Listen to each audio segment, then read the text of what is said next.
اس نے رات کی ان تینوں کی غیر موجودگی میں اپنا سارا سامان پیک کر لیا تھا۔ جب ہی صبح شیعہ کے آنے پر اس نے سارا سامان اس کی کیب میں رکھوایا تھا تاکہ سامان پہلے پہنچ جائے۔ وہ شیعہ کے ساتھ آئی تھی تبھی اس نے سامنے سے معیز آتا نظر آیا تھا، سفید ٹی شرٹ اور بلیک جینز پہنے، بال ایسے ہی ماتھے پر بکھرے ہوئے تھے۔ چلیں؟ معیز کو آتا دیکھ شیعہ نے اس کا ہاتھ تھام کر پوچھا تھا، جس پر اس نے اس بات میں سہلایا تھا، تمہارے ہاتھ کیوں ٹھنڈے پڑے ہیں؟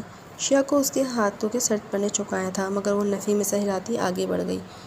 وہ لوگ سب سے پہلے اسلامک پریئر ہال آئے تھے، جہاں معیز نے شاید پہلے ہی سب سیٹل کیا ہوا تھا۔ اسے گھٹنوں تک آتی وائٹ فراک اور ٹراؤزر پہنا ہوا تھا، جس پر اسکارف باندھے وہ سادگی میں بھی بے حد حسین لگ رہی تھی۔ نکاح کی رسم شروع ہوئی تو اس کا دل کیا دھاڑے مار کر روئے۔ جس چیز سے وہ بھاگ کر یہاں آئی تھی، اب یہاں بھی اسے یہی سب کرنا پڑ رہا تھا۔ نکاح نامے میں دونوں کے دستخط لیے گئے تھے۔ مولوی صاحب نے ان دونوں کے سر پر شفقت سے ہاتھ پھیرا اور انہیں دعا دی تھی۔ وہاں سے نکل کر وہ شیعہ کے ساتھ میں رجسٹرار کے آفس آئے تھے۔ یہاں کچھ ضروری کارروائی کے بعد وہ قانونی اور شرعی طور پر ایک دوسرے سے جڑ چکے تھے۔ بہت بہت مبارک ہو تم دونوں کو۔ ان کے باہر آنے پر شیعہ جلدی سے اس کے گلے لگی تھی۔ زوبیہ سے تو مسکرایا بھی نہیں گیا۔ چلو کیب ریڈی ہے، نیا گھر تم لوگوں کا ویٹ کر رہا ہے۔ شیعہ کے بولنے پر وہ دل سے مسکرائی تھی۔ آدھے گھنٹے بعد وہ اپنے نئے گھر کے سامنے کھڑے تھے۔ آنسو سامنے ہی کھڑی ان کا ویٹ کر رہی تھیں۔ ان کے گاڑی سے اترنے پر وہ سب سے پہلے زوبیہ سے ملی تھی، ان دونوں کو شادی کی مبارکباد دی اور پھر دونوں کے ہاتھ میں ریڈ پاکٹ تھمائی تھی۔ یہ ہماری رسم ہے شادی شدہ جوڑے کو یہ پیکٹ دینے کی۔ ان دونوں کے منع کرنے پر شیعہ نے انہیں سمجھایا تو ان دونوں نے وہ پیکٹ لے لیے۔ ان دونوں کو ہدایت دیتی آنسو اور شیعہ دونوں ہی چلے گئے۔ تب وہ دونوں اندر آئے تھے اور ایک بھرپور جائزہ لیا تھا گھر کا۔ دروازے سے اندر داخل ہوتے سائڈ میں شو ریک رکھا تھا اور سائڈ دیوار پر سامنے سامان ٹانگنے کے لیے ہینگر کا سیٹ دیوار میں نصب تھا۔ چھوٹا سا لاؤنج جس کے لیفٹ سائڈ پر کچن تھا اور رائٹ سائڈ پر چھوٹی سی بالکنی۔ بیچ لاؤنج میں صوفہ سیٹ تھا جس کے سامنے دیوار پر ٹی وی اور بک ریک رکھا تھا۔ سامنے بیڈ روم کا دروازہ تھا، اس کے برابر میں باتھ روم کا۔ یہ ایک کمرے کا اپارٹمنٹ تھا مگر بے حد خوبصورت لگا تھا انہیں۔ اپنا سامان دیوار کی الماری میں سیٹ کرتے وہ بیڈ پر گری تھی۔ گھڑی رات کے 8 بجا رہی تھی۔ تھکن سے اس کا برا حال ہو گیا تھا۔ معیز کھانے کے لیے کچھ لینے گیا تھا اور اب تک غائب تھا۔ اسے سخت کوفت ہوئی تھی، آنکھیں نیند سے بوجھل ہو رہی تھیں۔ تبھی اس کا انتظار کرتے کرتے وہ نیند کی وادیوں میں اتر گئی۔ وہ گھر میں داخل ہوا تو پورا گھر سناٹے کی زد میں تھا۔ سامان کچن میں رکھ اس نے نوڈلز بوائل کرنے کے لیے رکھے اور خود کمرے تک آیا تھا، مگر اسے سامنے یوں بے ڈھنگے طریقے سے سوتے دیکھ اس کا دل دھڑکتا تھا۔ اس کے سونے کا انداز ایسا تھا کہ اس کے دلکش خد و خال نمایاں ہو رہے تھے۔ اس کے گلے میں گلٹی ابھر کر مدھوم ہوئی تھی۔ نظروں کا زاویہ تبدیل کرتا وہ اس کے پاس آیا تھا۔ اس کی شرٹ اور ٹراؤزر ٹھیک کیے تھے۔ وہ اس پر سارے اختیارات رکھتا تھا، مگر پھر بھی ایک عجیب سی جھجک تھی جو آڑے آئی تھی۔ اسے بھاؤں میں بھر کر اس نے بیڈ پر سیدھا لٹایا تھا اور اس پر کمفرٹر اڑا کر کچن میں آیا تھا۔ نوڈلز بوائل ہو چکے تھے، اس لیے اس نے جلدی سے سبزیاں کاٹی تھیں۔ اس کے ہاتھ کسی ماہر شیف کی طرح چاپنگ کر رہے تھے۔ آدھے گھنٹے میں وہ سارا کام کر کے اور کچن صاف کر کے فارغ ہوا تھا۔ ٹی وی لگا کر وہ کمرے میں آیا جہاں وہ واپس سے پرانی پوزیشن میں تھی۔ اس کو دیکھ وہ نفی میں سر ہلا کر رہ گیا۔ زوبیہ اٹھو! اس کا کندھا ہلاتے معیز نے اسے پکارا تھا، جسے شاید گدھے گھوڑے بیچ کر سو رہی تھی کیونکہ نیند ہی اتنے دنوں بعد سکون سے آئی تھی۔ زوب! اب کی بار وہ اس کے کان کے پاس آ کر چیخا تھا، جس پر وہ ہڑبڑا کر اٹھی۔ کیا ہوا؟ چور کس نے مارا کس کو؟ اوئے چور سامنے آ! وہ شاید خواب کے زیر اثر تھی۔ اس کی حالت پر معیز کا قہقہ گونجا تھا، جس پر اس نے ناسمجھی سے اسے دیکھا تھا۔ کیا ہے یہ جو پاگل ہے جو یوں ہنس رہا ہے؟ اس کی مشکوک نظروں سے معیز کو گھورا تھا۔ میڈم کوئی چور نہیں، اٹھ جائیں، خواب ختم ہو گیا ہے، فریش ہو جائیں، کھانا ریڈی ہے۔ معیز کے بولنے پر اس نے ایک دم خود کو اور پھر گھڑی کو دیکھا تھا، اور پھر وہ ایسے بھاگی تھی کہ معیز کا منہ کھل گیا۔ وہ سیدھا جا کر واش روم میں بند ہوئی تھی۔ یا اللہ! اس کے سامنے اتنے برے حالی میں پڑی تھی، کیا سوچ رہا ہوگا وہ؟ بے دردی سے لبوں کو کچلتی وہ یہاں وہاں ٹہل رہی تھی۔ زوبیہ کھانا ٹھنڈا ہو رہا ہے۔ معیز کی پکار پر مرتے ہوئے اس نے منہ ہاتھ دھویا اور اپنا حلیہ درست کرتی باہر آئی تھی۔ یہاں ٹیبل پر کھانا لگا ہوا تھا۔ اس گھر کی سب سے اچھی بات انہیں یہی لگی تھی کہ گھر فرنش تھا۔ زوبیہ نوڈلز کا نوارا منہ میں ڈالتے معیز نے اسے پکارا تھا۔ اسے سر اٹھا کر معیز کو دیکھا تھا۔ اب جب کہ ہم اس گھر میں رہ رہے ہیں اور ہماری مصروفیات بھی سیم ہیں تو کیوں نہ ہم ہر چیز آپس میں ڈیوائڈ کر لیں؟ اس کی بات پر زوبیہ نے فوراً سے سر ہاں میں ہلایا تھا، کیونکہ آج کام کر کے وہ واقعی تھک گئی تھی۔ ٹھیک ہے، ابھی تم نے کھانا بنا ہے تو کچن میں صاف کر دوں گی۔ ایک دن تم کھانا بنانا، ایک دن میں۔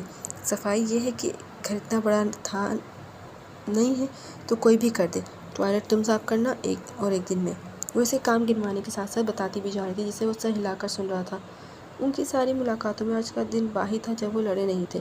اور ہاں، گھر کی چیزوں کے استعمال کی ٹائمنگ بھی ہوگی۔ اس نے معیز کی معلومات میں اضافہ کیا تھا۔ کیا مطلب؟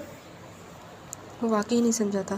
کل سمجھ جاؤ گے۔ اس کے خرافاتی دماغ میں پھر کچھ چلا تھا۔ معیز نے مشکوک نظروں سے اسے دیکھا تھا مگر وہ اپنی سوچ میں گم تھی۔ وہ سر جھٹکتا اپنی کتابیں لیے بالکنی میں آ کر بیٹھ گیا تھا۔ ٹھنڈی ٹھنڈی ہوا، پرسکون ماحول کتنے وقت بعد اسے بیٹھا تھا۔ وہ اس ماحول اور پڑھائی میں اتنا کھو گیا کہ اسے وقت کا احساس ہی نہیں ہوا۔ ہوش آیا تو رات کے 2 بج رہے تھے۔ کل یونی میں کوئی فنکشن تھا تو صبح اٹھنے کی ٹینشن نہیں تھی۔ اپنی کتابیں رکھتا وہ روم میں آیا تھا اور بیڈ پر گر کر کمفرٹر چہرے پر تک اوڑھ کر آنکھیں موند کیا۔ اس نے بھرپور انگڑائی کے ساتھ کروٹ لی تھی۔ شعور میں کچھ عجیب سا احساس جاگا تھا۔ یہ بیڈ انسان کی باڈی جیسا کب سے ہو گیا؟ آنکھیں بند کیے وہ نیند میں بڑبڑاتی اس بیڈ پر ہاتھ اوپر نیچے کرنے لگی جیسے کچھ محسوس کرنا چاہ رہی تھی۔ تبھی اپنی کمر کے گرد گرفت سی محسوس کر کے اس نے پٹ سے آنکھیں کھولی تھیں۔ آنکھیں کھولتے ہی اسے معیز کا چہرہ نظر آیا تھا جو اس کے بے حد قریب تھا۔ اس نے ذرا سا سر اٹھا کر ارد گرد کا جائزہ لیا تھا جسے دیکھ اس کی آنکھیں پھٹی تھیں۔ وہ مکمل معیز کے حصار میں تھی۔ یہ دیکھ وہ ایک دم چیختی ہڑبڑاتی بیڈ سے چھلانگ لگا کر نیچے اتری تھی۔ اس کی چیخ پر وہ بیچارہ بھی حواس باختہ سا اٹھ کر بیٹھا تھا۔ کیا ہوا زوب؟ کیوں چلا رہی ہو؟ تم یہاں میرے بیڈ پر کیا کر رہے ہو؟ اس نے انگلی کے اشارے سے بیڈ کی طرف اشارہ کیا تو اسے جیسے سب سمجھ آیا تو ماتھے پہ پل پڑے تھے۔ کیا مطلب تمہارا بیڈ؟ یہ بیڈ تمہارا ہے؟ ماتھے پر تیوری چڑھا اس نے سوال پوچھا تو سٹپٹا گئی۔ جتنا تمہارا حق ہے اتنا ہی میرا ہے، اور اگر تمہیں لگتا ہے میں صوفے پر سوؤں گا تو سوری۔ اگر تمہیں میرے بیڈ پر سونے سے تکلیف ہے تو وہ رہا باہر صوفہ، تم وہاں سو سکتی ہو، اور اب مجھے سونے دو، میرا سر درد کر دیا ہے تم نے۔ ایک ایک لفظ چبا کر کہتا وہ کمفرٹر میں غائب ہوا تھا۔ زوبی نے غصے سے دانت پیسے تھے جسے ان دانتوں کے بیچ وہ ہو۔ تمہیں دیکھ لوں گی لومڑ آدمی۔ وہ جلتی بنتی باہر آئی تھی اور باہر دروازہ کھٹاک سے بند کیا تھا جس پر اس نے کمفرٹر ہٹا کر دروازے کو گھورا تھا۔ جنگلی لومڑی وہ بنا کر کہتا وہ واپس نیند کی آغوش میں گم ہوا تھا۔ وہ فریش ہو کر باہر آیا تو سامنے ہی صوفے پر بیٹھی ٹی وی دیکھنے میں مصروف تھی۔ دونوں ٹانگیں آگے ٹیبل پر رکھی ہوئی تھیں۔ وہ سر جھٹکتا کچن میں آیا جہاں دودھ اور کارن فلیکس رکھے ہوئے تھے۔ اسے حیرت ہوئی تھی کہ جنگلی لومڑی نے اس کے لیے ناشتہ رکھا ہے۔ ناشتہ کر لو تو مجھے بتا دینا کیونکہ مجھے بینک جانا ہے اور پھر کچھ گروسری کرنی ہے، جب تک یہ نوڈلز اور کارن فلیکس کھائیں گے۔ چپس کا پیکٹ کھولتے اس نے معیز کو کہا تھا جسے سن کر اس کے لبوں پر مسکراہٹ آئی تھی۔ کیسے گھر گھر والی فیلنگ آ رہی تھی۔ اس کے دل میں عجیب سا احساس جاگا تھا مگر اس نے زبردستی اسے سلا دیا۔ ناشتے سے فری ہو کر وہ بینک آئے تھے۔ دونوں نے ہی اپنے اپنے کارڈ ایکٹیو کروائے تھے۔ اتنے تو پیسے ہیں تمہارے پاس، پھر بھی قریب قریب کرو نا۔ اس کی کارڈ پر اماؤنٹ دیکھ اس نے معیز کو گھورا تھا۔ محترمہ یہ پیسے میری پڑھائی کے لیے ہیں، اگر یہ سب خرچ کر دی تو سیمسٹر کی فیس آپ دیں گی۔ اپنا کارڈ جیب میں رکھتا وہ تنزیہ بولا تھا۔ میں کیوں دوں؟ تم کیا میرے مامی کے لڑکے ہو؟ مامی کا تو پتہ نہیں مگر تمہارا مجازی خدا ضرور ہوں۔ ایک آنکھ ونک کرتا وہ اسے سر تپس سلگا گیا تھا۔ یوں لومڑ آدمی، وہ جل کر بوئی تھی۔ ویسے تم جل کیوں رہی ہو؟ میری بیوی ہو، ان پیسوں پہ تمہارا بھی حق ہے۔ اس کا ہاتھ تھام کر وہ لفٹ میں داخل ہوتا۔ بیوی؟ ہاں، خود ہی رکھو اپنے پیسے۔ بیوی لفظ پر اس کے دل میں گدگدی سی ہوئی تھی مگر اپنا آپ چھپا کر اس نے منہ بنا کر کہا تھا جس پر وہ کندھے اچکا گیا۔ گروسری کرنے کے بعد وہ بالآخر گھر آ گئے تھے۔ تبھی ڈور بیل کی آواز پر ان دونوں نے ایک دوسرے کو دیکھا۔ ہمارے گھر کون آیا ہے؟ مجھے کیا پتا، میں بھی تمہارے ساتھ آئی ہوں، جاؤ جا کر چیک کرو۔ دونوں پاؤں پسارے اس نے آرڈر پاس کیا تھا جس پر وہ دانت پیستا اٹھا تھا۔ ارے آنٹی آپ آئیں۔ لینڈ لارڈ اور شیا کو دیکھ کر جلدی سے اندر آیا تھا اور ان لوگوں سے ملنے آئی تھی۔ اور شیا کے آفر کو حقیقت بنانے یعنی ان کی جاب کے حوالے سے انہیں خوشخبری سنانے۔ زوب تمہیں نہیں لگتا تم دونوں ایک دوسرے کے لیے لکی ثابت ہو رہے ہو؟ شیا کی بات پر اس نے ہنس کر سر جھٹکا تھا مگر واقعی یہ بات سچ بھی تو تھی۔ ان لوگوں کے جانے کے بعد وہ واقعی سوچ میں پڑ گئی تھی۔